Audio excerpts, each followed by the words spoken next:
बिस्मिल्लाहिर्रहमानिर्रहीम। आज का हमारा टॉपिक है ह्यूमनिस्टिक साइकोलॉजी। ये 6th स्कूल ऑफ थॉट है।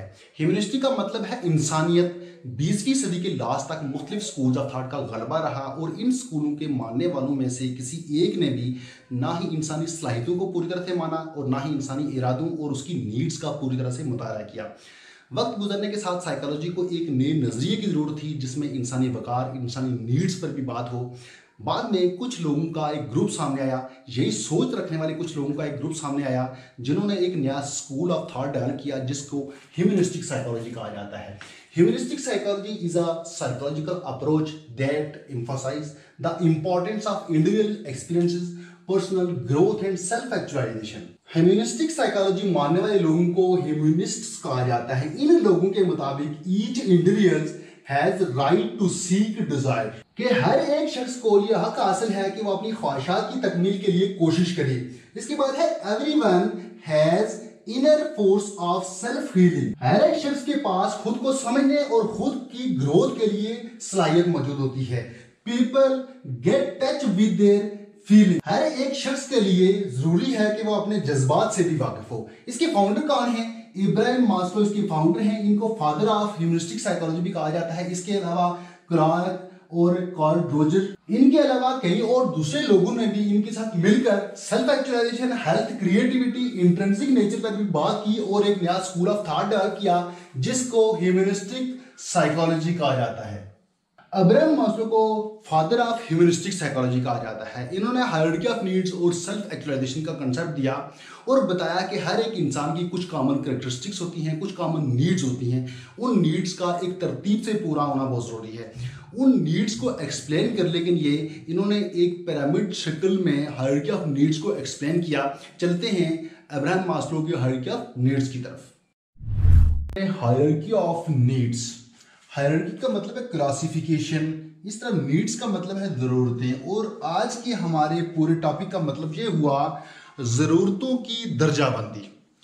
अब्राहम मास्लो एक अमेरिकन साइकोलॉजिस्ट थे जिन्होंने 1943 में इस थ्योरी को पेश किया और उसके बाद 1954 में अपनी एक बुक जिसका नाम था मोटिवेशन एंड पर्सनैलिटी, उसमें इसको तफसील से बयान किया।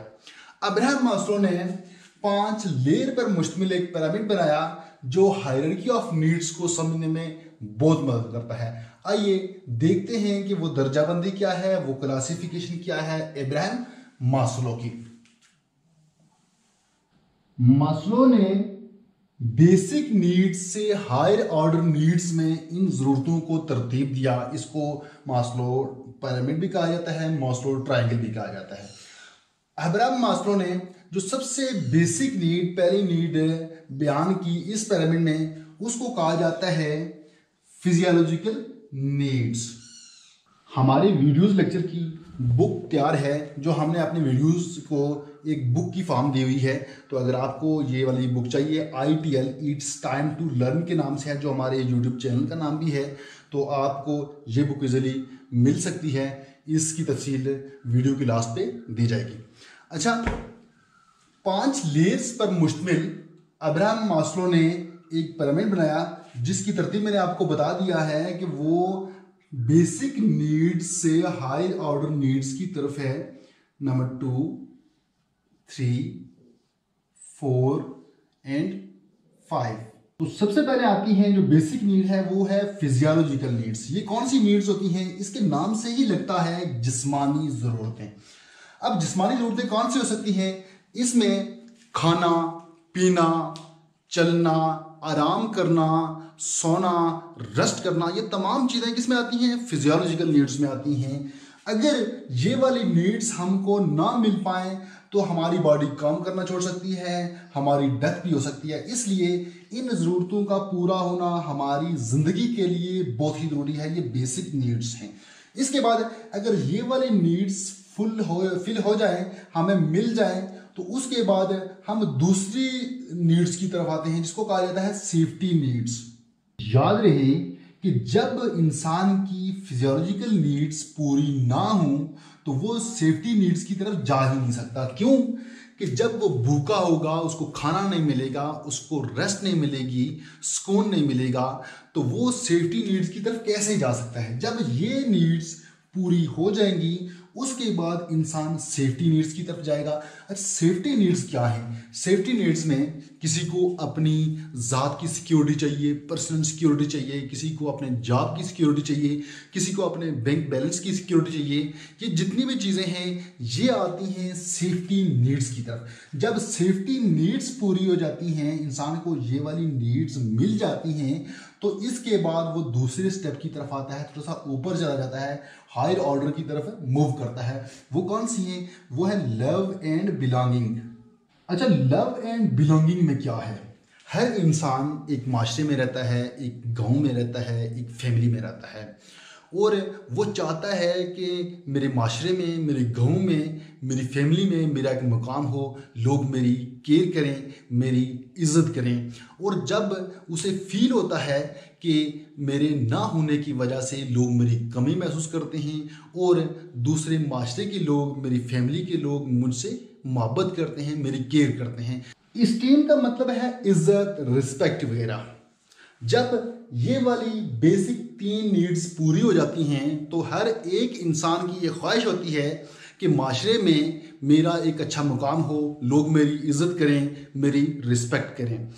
सेल्फ इस्टीम 2 तरह की होती है। एक, आप कोई ऐसा बिहेवियर शो करें या फिर कोई ऐसा काम करें कि माशरे में दूसरे लोग आपकी इज्जत करें, आपको इज्जत दें, या फिर आप लोगों से ये उम्मीद रखना कि वो आपकी इज्जत करें, हालांकि आपने कोई ऐसा काम नहीं किया, कोई ऐसा बिहेवियर शो नहीं किया जिससे वो आपकी इज्जत करेंगे, बल्कि सिर्फ ये उनसे उम्मीद रखना कि वो आपकी ऐसे ही इज्जत करें। ये आ गई सेल्फ इस्टीम। इसके बाद जो इस ऑर्डर में टॉप लेवल पे जो नीड है वो है सेल्फ एक्चुअलाइजेशन।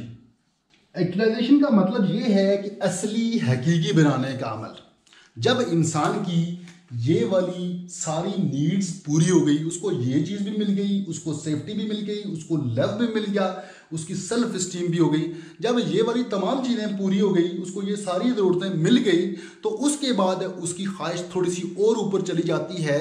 वो क्या होता है कि वो जो भी बनेगा, जो चीज़ वो जिस शोबे में जाएगा वो एक आइडियल हो। मसलन वो अगर टीचर बनता है तो वो टीचर एक आइडियल टीचर हो, वो बच्चों को कैसे पढ़ाएगा, बच्चों की लर्निंग को कैसे इंप्रूव करेगा, टीचिंग को कैसे इंप्रूव करेगा, उसकी वो जो तमाम चीज़ें होंगी टीचिंग में वो आइडियल होंगी। इसी तरह अगर वो पेरेंट्स हैं तो वो एक आइडियल पेरेंट्स हो। इसी तरह अगर वो पेंटर है तो वो एक आइडियल पेंटर हो। क्यों? कि उसको ये तमाम चीज़ें मिल गई हैं। स्टेप बाय स्टेप मिलने के बाद लास्ट पे जब उसको ये तमाम चीज़ें पूरी हो गई तो वो जिस शोबे में जाएगा, जो भी काम करेगा, वो एक आइडियल काम हो, ये उसकी ख्वाहिश होती है। ये सेल्फ एक्चुअलाइजेशन की डेफिनेशन है।